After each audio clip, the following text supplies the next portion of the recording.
Sa isang maliit na baryo sa tabi ng lawa, nakatira ang isang batang mangingisda na nagngangalang Elias. Simula pagkabata, tinuruan siya ng kanyang ama kung paano manghuli ng isda, kung kailan tatahimik ang tubig, at kung kailan magbabalik ang mga alon. Ngunit sa puso ni Elias, may mas malalim siyang tanong. Nasaan kaya ang Diyos kapag dumarating ang unos? Isang gabi, habang nasa laot si Elias kasama ang kanyang ama, biglang dumilim ang langit. Dumagundong ang kulog at nagsimula ang malalakas na hangin. Hinampas ng malalaking alon ang kanilang bangka.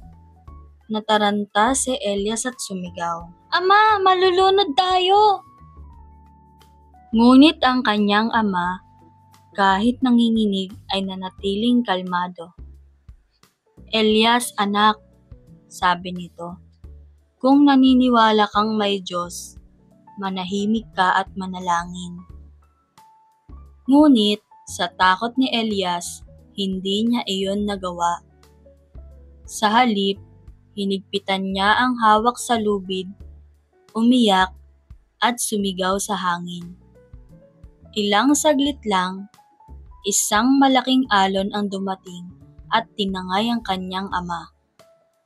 Naiwan si Elias sa gitna ng dilim, mag-isa at basang-basa. Hawak lamang ang maliit na sagwan. Kinabukasan, napadpad ang bangka sa pampang. Naligtas si Elias, ngunit hindi na nakita ang kanyang ama. Simula noon, isinara niya ang kanyang puso sa Diyos. Hindi na siya nanalangin, at araw-araw, habang nangingisda, ay galit siyang bumubulong na, "Kung totoo ka, bakit mo siya kinuha?" Lumipas ang maraming taon, lumaki si Elias. Naging bihasa sa pangingisda, at kilala sa baryo bilang matapang ngunit mapait ang puso. Hanggang isang araw, may isang matandang lalaki ang dumaan sa pampang.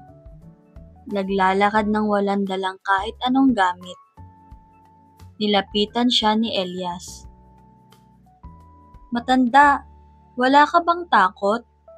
Madilim na't papalapit ang bagyo." Ngumiti ang matanda at tumingin sa langit.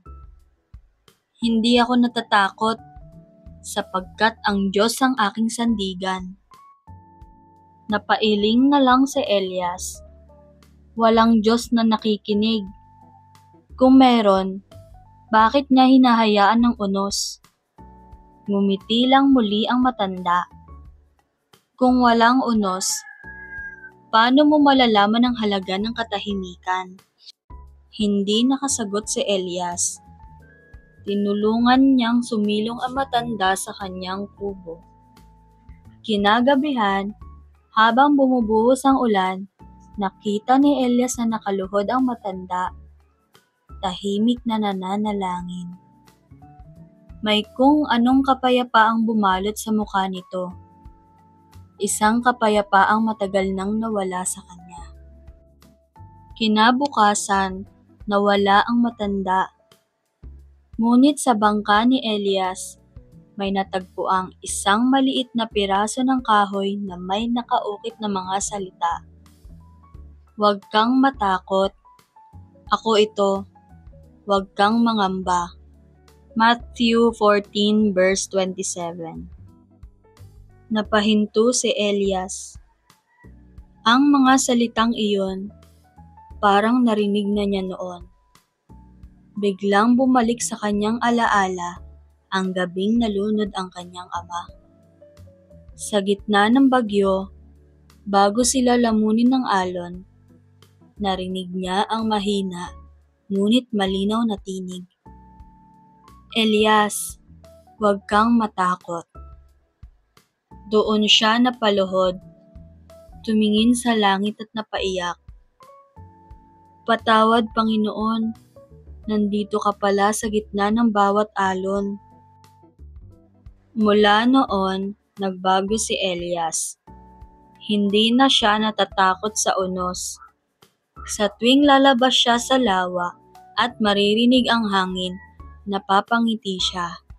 Dahil alam niyang ang Diyos ay kasama niya, gaya ng una pa man. Aral ng kwento. Kapag dumarating ang unos sa buhay, huwag kang matakot. Ang Diyos ay laging naroroon, hindi para alisin ang bagyo, kundi para palakasin ka habang dumaraan ito.